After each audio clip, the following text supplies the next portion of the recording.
नमस्कार, मी अदितीज book of रेसिपीजमध्ये पुन्हा एकदा तुमचं खूप खूप स्वागत करते। आजच्या व्हिडिओमध्ये आपण मैदा किंवा गव्हाचं पीठ न वापरता अगदी महिनाभर टिकतील असे खुसखुशीत असे तळणीचे मोदक कसे करायचे ते बघणार आहोत। तुम्ही बघू शकता मोदक किती छान आणि एकदम खुसखुशीत क्रिस्पी झालेले आहेत। खूप छान मोदक तयार होतात। मी रेसिपी व्यवस्थित समजावून सांगितलेली आहे, त्यामुळे व्हिडिओ तुम्ही शेवटपर्यंत बघा। आणि जर तुम्ही माझा चॅनल पहिल्यांदा बघत असाल तर नक्की सबस्क्राइब करा। सबस्क्रिप्शन एकदम मोफत आहे। आपल्या लाडक्या गणपती बाप्पाचं आगमन झालेलं आहे आणि त्यांच्या आवडीचे सगळेजण मोदक बनवत आहेत। तर हा एक वेगळा मोदकाचा प्रकार आहे, तो आपण बघूया। तर कढई गरम करून घेतलेली आहे आणि याच्यामध्ये मी 2 चमचे तूप घालून घेतलेला आहे आणि गॅसची फ्लेम स्लो आहे। आणि आता याच्यामध्ये मी हा 1.5 कप चिरोटी रवा घातलेला आहे। आपल्याला रवा मंद गॅस फ्लेमवर छान भाजून घ्यायचा आहे। इथं चिरोटी रवाच वापरायचा। अगदी तुमच्याकडे थोडा रेग्युलर रवा असेल तर तुम्ही तो मिक्सरला फिरवून वापरा, पण हा रवा आहे तो आपल्याला आता मंद गॅस फ्लेमवर छान अगदी त्याचा वास सुटेपर्यंत भाजून घ्यायचा आहे।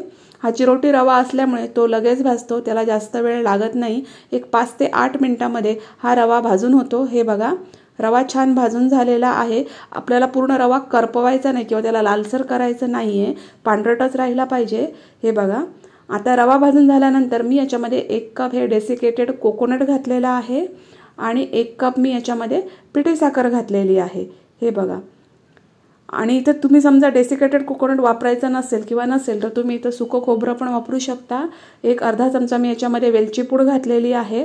अर्धा चमचा मी याच्यामध्ये मीठ घातलेलं आहे। मिठामुळे या सारणाची चव आहे ती खूप छान येते। एक पॅन मी गरम करून घेतलेला आहे आणि याच्यामध्ये 2 चमचे मी काळे तीळ घातलेले आहेत। तीळ मी आता भाजून घेतलेले आहेत। मस्त तीळ फडफडेपर्यंत किंवा त्याची साईज थोडी मोठी होईपर्यंत आपल्याला छान हे तीळ भाजून घ्यायचे आहेत मंद गॅस फ्लेमवर। तर तीळ व्यवस्थित भाजून झालेले आहेत आणि आता मी हे तीळ जे आहे ते सारणामध्ये ॲड करणार आहे। तुम्ही इथं पांढरे तीळ पण वापरू शकता, पण या सारणामध्ये हे काळे तीळ दिसतात छान आणि लागतातही छान। तर आता हे तीळ भाजलेले तीळ मी जे आहेत ते या सारणामध्ये ॲड केलेले आहेत। आता गॅसची फ्लेम मी बंद केलेली आहे आणि आता हे सगळं छान अगदी एकत्र करून घेतलेलं आहे। हे जे सारण आहे ते खूप छान तयार होतं, प्रमाण पण परफेक्ट आहे। तुम्ही हे सारण वापरून करंजी सुद्धा करू शकता आणि अगदी 1 ते 1.5 महिना हे सारण आरामात टिकून राहतं। फ्रीजमध्ये ठेवलं तर अगदी 2 महिने सुद्धा छान टिकून राहतं। तेव्हा हे असं सारण बनवून ठेवायचं आणि जेव्हा पटकन खावेशा वाटतील तेव्हा तुम्ही करंज्या किंवा मोदक बनवू शकता। इतकं सुंदर हे सारण तयार होतं। इथं मी डेसिकेटेड कोकोनट वापरलं आहे। तुम्ही याच्याऐवजी सुकं खोबरं आहे ते छान वाळवून थोडंसं मिक्सरला फिरवून इथं वापरू शकता। खूप सुंदर असं हे सारण तयार होतं, तुम्ही बघू शकता। आणि चवीला पण खूप अप्रतिम। थोडंसं आपण याच्यामध्ये मीठ पण घातलेलं आहे। मिठामुळे या सारणाची चव आहे ती खूप छान येते आणि मस्त असं आपलं हे सारण तयार झालेलं आहे। आता मी हे सारण पूर्ण गार करून घेणार आहे। सारण पूर्ण गार करूनच घ्यायचं आणि नंतरच मोदक किंवा करंजी बनवायला घ्यायची आहे। तर हे सारण मी आता पूर्णपणे गार करून घेणार आहे। हे बघा, आता आपण पारीची तयारी करूया। तर इथं मी 1 कप हा चिरोटी रवा घेतलेला आहे। मी इथं मैदा किंवा गव्हाचं पीठ काहीही वापरलेलं नाही आहे। हा जो चिरोटी रवा आहे तर याच्यापासूनच आपण हे मस्त असे मोदक बनवणार आहोत। याच्यामध्ये कुठलंही मोहन घालण्याची गरज नाही आहे। अगदी पाव चमच्यापेक्षा कमी थोडंसं मी मीठ घातलेलं आहे, त्याच्यामुळे पारीची चव आहे ती खूप छान येणार आहे। आणि आता आपलं नॉर्मल पाणी वापरून मी हा रवा आहे तो मळून घेणार आहे। मस्त एकदम क्रिस्पी असे मोदक या रव्याचे तयार होतात। तुम्हाला ह्याच्यापेक्षाही जास्त क्रिस्पी हवे असतील तर फक्त अर्धा चमच्याचं कडकडीत तेलाचं मोहन तुम्ही इथं वापरू शकता। तर थोडं पाणी घालून मी हा रवा आहे तो मळून घेतलेला आहे। थोडा कणकेपेक्षा थोडासा घट्टसर असा हा आपल्याला रवा मळून घ्यायचा आहे।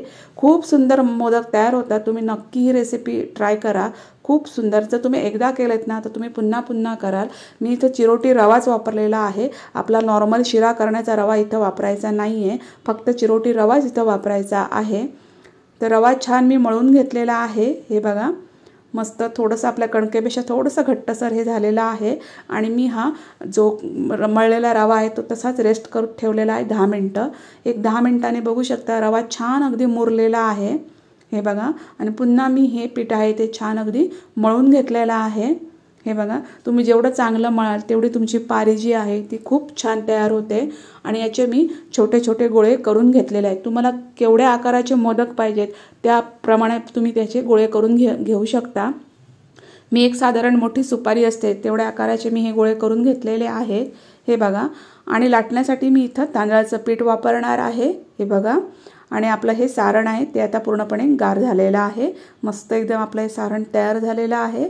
हे बघा, तर इथं आपण लाटण्यासाठी तांदळाचं पीठ वापरतोय. तर ह्या तांदळाच्या पिठामुळे जो मोदक आहे तो मस्त क्रिस्पी तयार होतो. तुम्ही करंजी करताना सुद्धा तांदळाचं पीठ वापरू शकता. ही एक टीप आहे. तुम्ही जेव्हा करंजी किंवा मोदक तळणीचा करत असाल तर लाटण्यासाठी तुम्ही तांदळाचं पीठ वापरा, म्हणजे तो पदार्थ अजून मस्त असा खुसखुशीत तयार होतो. एकदम पातळ पारी आपल्याला याची लाटून घ्यायची आहे, जाड पारी ठेवायची नाही आहे. शक्य असेल तेवढी पातळ पारी तुम्ही याची लाटून घ्या. हे बघा, म्हणजे मस्त असा आपला मोदक तयार होईल. हे बघा, आणि आता आपण मोदक भरायला घेऊया. तर मोदकाला जे आहे ते करंजीपेक्षा जास्त सारण मोदकामध्ये राहतं. हे बघा, तर सारण जे आहे ते आता सेंटरला ठेवून घ्यायचं आहे. हे बघा, प्रवासामध्ये तुम्ही हे मोदक घेऊन जाऊ शकता, कारण करंज्या शक्यतो प्रवासामध्ये मोडण्याची शक्यता असते, पण मोदक मोडत नाहीत. आणि एका डब्यामध्ये जेवढ्या करंज्या राहतात त्याच्या दुपटीपेक्षाही जास्त मोदक राहतात. त्यामुळे तुम्ही जास्त प्रमाणात जर तुम्हाला घेऊन जायचं असेल तर तुम्ही मोदक करून घेऊन जाऊ शकता. खूप जास्त मोदक राहतात एका डब्यामध्ये करंजीपेक्षा. तर सेंटरमध्ये मी हे सारण ठेवून घेतलेलं आहे.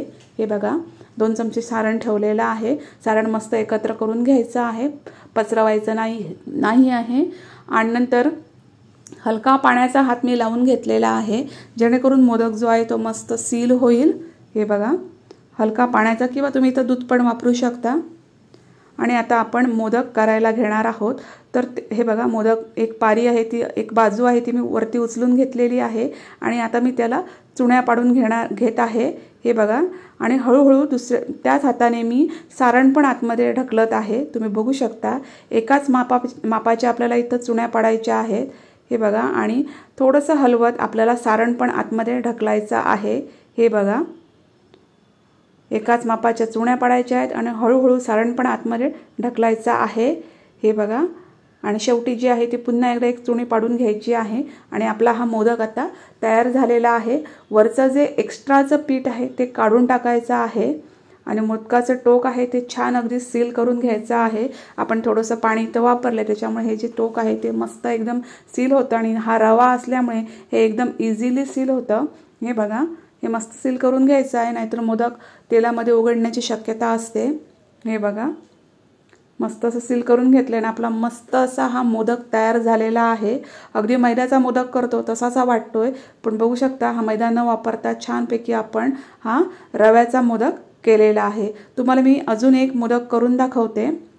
हे बघा, मस्त आहेत त्या चुण्या पाडून घ्यायच्या आणि त्याच हाताने सारण जे आतमध्ये ढकलत आपल्याला हा मोदक बनवून घ्यायचा आहे. हे बघा, मस्त अगदी आपला हा मोदक तयार झालेला आहे. तर असेच मी मोदक बनवून घेतलेले आहेत. आणि आता आपण तळायला घेऊया. तर तेल गरम करून घेतलेलं आहे. गॅसची फ्लेम आता मीडियम टू स्लोच ठेवायची आणि हे मोदक जे आहेत ते तळून घ्यायचे आहेत. तेल चांगलं गरम करून घेतलेलं आहे आणि शक्यतो स्लो गॅस फ्लेमवरच हे मोदक जे आहे ते तुम्ही तळून घ्या, तरच खूप छान क्रिस्पी असे मोदक तयार होतील. सारण ज्याची पारी पण आहे ती व्यवस्थित मस्त अशी भाजून येईल आणि मस्त अगदी आपले मोदक तयार होणार आहेत. मोदक तयार करताना किंवा तळताना अजिबात घाई करू नका. हे बघा, एक बाजू झाल्यानंतर मी पलटी करून घेतलेली आहे आणि टोकाकडची बाजू आहे ती थोडी जास्त वेळ तुम्ही फ्राय करून घ्या, कारण ते थोडंसं जाडसर असतं. आणि मी पुन्हा पलटी करून घेतलेला आहे आणि मोदकाचा जो बेसचा भाग आहे तो पण मी छान तळून घेतलेला आहे. आणि हे बघा, त्याचे जे बबल्स आहेत ते येण्याचे बंद झालेले आहेत, म्हणजे मोदक आपले व्यवस्थित तळून झालेले आहेत. हे बघा, खूप सुंदर असे मोदक तयार झालेले आहेत. खूप जास्त लालसर मी हे फ्राय केलेले नाही आहेत, कारण मंद गॅस फ्लेमवर केल्यामुळे हे बघा हे रंगाने पण कमी येतात आणि व्यवस्थित पण फ्राय होतात. तर हे बघा, मस्त असे मोदक आपले हे तळून झालेले आहेत. तर असेच मी सगळे मोदक तळून घेतलेले आहेत. खूप छान मोदक झालेले आहेत. व्हिडिओ कसा वाटला ते कमेंट्समध्ये नक्की सांगा. थँक्यू.